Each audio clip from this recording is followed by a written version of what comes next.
श्रीगुरुभ्यो नमः। हरिः ओम्।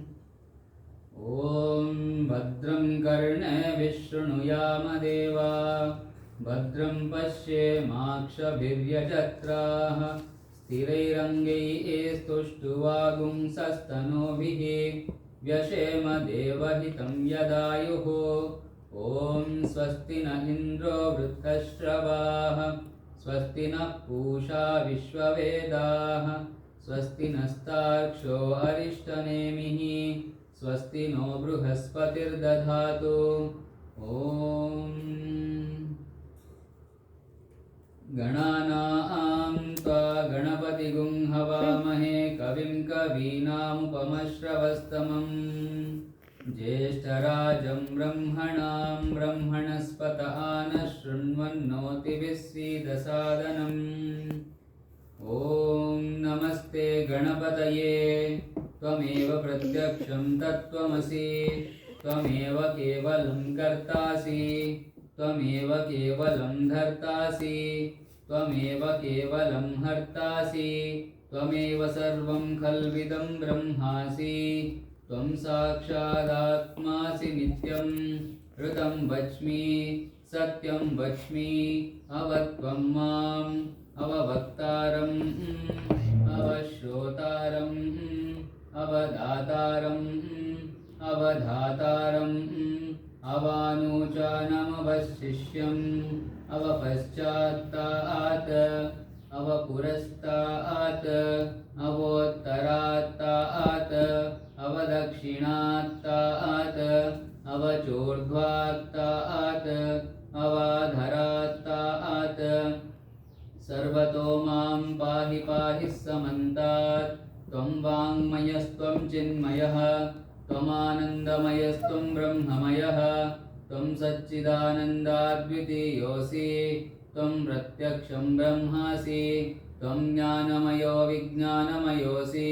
सर्वं जगदिदं त्वत्तो जायते, सर्वं जगदिदं त्वत्तस्तिष्ठति, सर्वं जगदिदं त्वयि लयमेष्यति, सर्वं जगदिदं त्वयि प्रत्येति।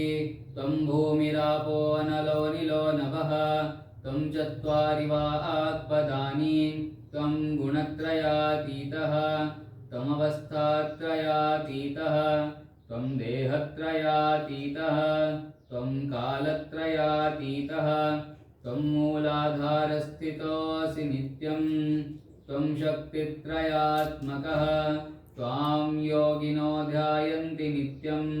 त्वं ब्रह्मा त्वं विष्णुस्त्वं रुद्रस्त्वमिन्द्रस्त्वमग्निस्त्वं वायुस्त्वं सूर्यस्त्वं चन्द्रमास्त्वं ब्रह्म भूर्भुवस्सुवरों। गणादिं पूर्वमुच्चार्य वर्णादीं तदनन्तरम् अनुस्वारः परतरः अर्धेन्दुलसितं तारेण रुद्धम्। एतत्तव मनुस्वरूपं गकारः पूर्वरूपम्, अकारो मध्यमरूपम्, अनुस्वारश्चान्त्यरूपम्, बिन्दुरुत्तररूपम्, नादः सन्धानं सगुंहिता सन्धिः। सैषा गणेशविद्या गणगर्षिः निजुद्गायत्री छन्दः। श्रीमहागणाधिपतिर्देवता। ॐ गं गणपतये नमः। एकदन्ताय विद्महे वक्रतुण्डाय धीमहि, तन्नो दन्तिः प्रचोदयात्। एकदन्तं चतुर्हस्तं पाशमङ्कुशधारिणं, रदं च वरदं हस्तेर्बिभ्राणं मूषकध्वजं, रक्तं लम्बोदरं शूर्पकर्णकं रक्तवाससं, रक्तगन्धानुलिप्ताङ्गं रक्तपुष्पैः सुपूजितं, भक्तानुकम्पिनं देवं जगत्कारणमच्युतम्। आविर्भूतं च सृष्ट्यादौ प्रकृतेः पुरुषात् परम्, एवं ध्यायति यो नित्यं स योगी योगिनां वरः। ॐ नमो गणपतये नमो व्रातपतये नमः प्रमथपतये नमस्ते अस्तु लम्बोदराय एकदन्ताय विघ्नविनाशिने शिवसुताय श्रीवरदमूर्तये नमो नमः। एतदथर्वशीर्षं योऽधीते स ब्रह्मभूयाय कल्पते स सर्वतः सुखमेधते स सर्वविघ्नैर्न बाध्यते स पञ्चमहापापात् प्रमुच्यते सायमधीयानो दिवसकृतं पापं नाशयति प्रातरधीयानो रात्रिकृतं पापं नाशयति सायं प्रातः प्रयुञ्जानो पापो भवति सर्वत्राधीयानोपविघ्नो भवति धर्मार्थकाममोक्षं च विन्दति इदमथर्वशीर्षमशिष्याय न देयं यो यदि मोहात् दास्यति स पापीयान् भवति सहस्रावर्तनाद्यन्यं काममधीते तं तमनेन साधयेत् अनेन गणपतिमभिषिञ्चति स वा आग्नि भवति चतुर्थ्यामनश्नं जपति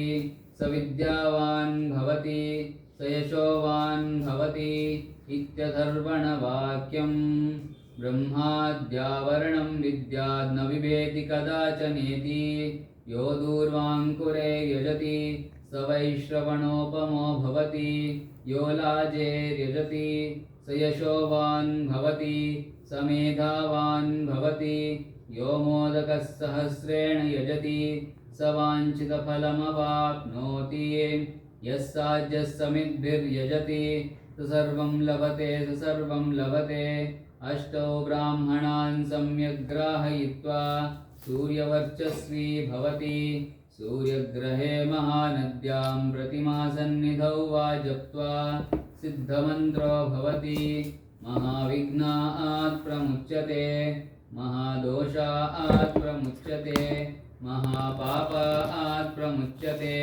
महाप्रत्यवायात् प्रमुच्यते स सर्वविद्भवति य एवं वेद इत्युपनिषत्।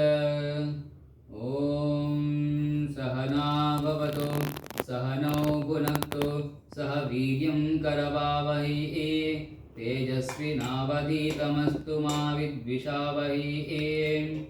ॐ भद्रं कर्णेभिः शृणुयाम देवा भद्रं पश्येमाक्षभिर्यजत्राः स्थिरैरङ्गैस्तुष्टुवागुंसस्तनूभिः व्यशेम देवहितं यदायुः।